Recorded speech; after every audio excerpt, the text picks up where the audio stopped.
आज की इस वीडियो में हम बात करने वाले स्काई गोल्ड के कॉन कॉल के बारे में। कॉन कॉल काफ़ी अच्छा हुआ था और कंपनी ने अपनी गाइडेंस को भी बढ़ाया है। साथ में कंपनी ने एफवाई 30 तक की गाइडेंस भी दी है।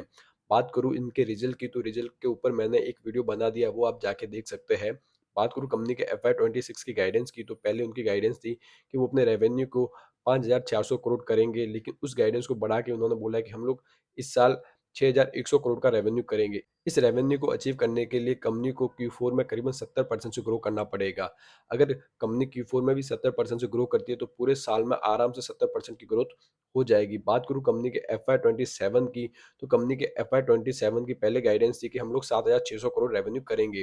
उसे बढ़ा के कंपनी ने बोल दिया कि हम लोग 8,100 करोड़ का रेवेन्यू करेंगे।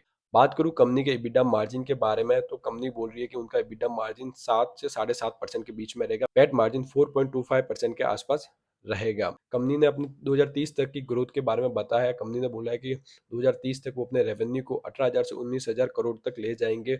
इनके अलावा पैट मार्जिन की गाइडेंस 5.25% है।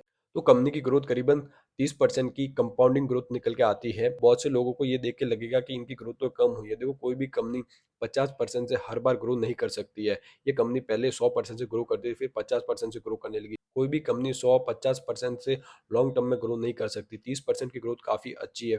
5 साल अगर वो 30% से कंपाउंडिंग ग्रो करती है, तो ये बहुत ही अच्छी बात है। और कंपनी की जो वैल्यूएशन वाइज देखें, तो वैल्यूएशन वाइज भी कंपनी हमको सस्ते में मिल रही है। कंपनी का पैक रेशियो 1 से कम आता है, बिकॉज कंपनी की जो ग्रोथ है वो 30% के आसपास है, और कंपनी का जो पी रेशियो है वो 22 के आसपास आता है। अभी वैल्यूएशन वाइज भी कंपनी हमको सस्ती पड़ती है।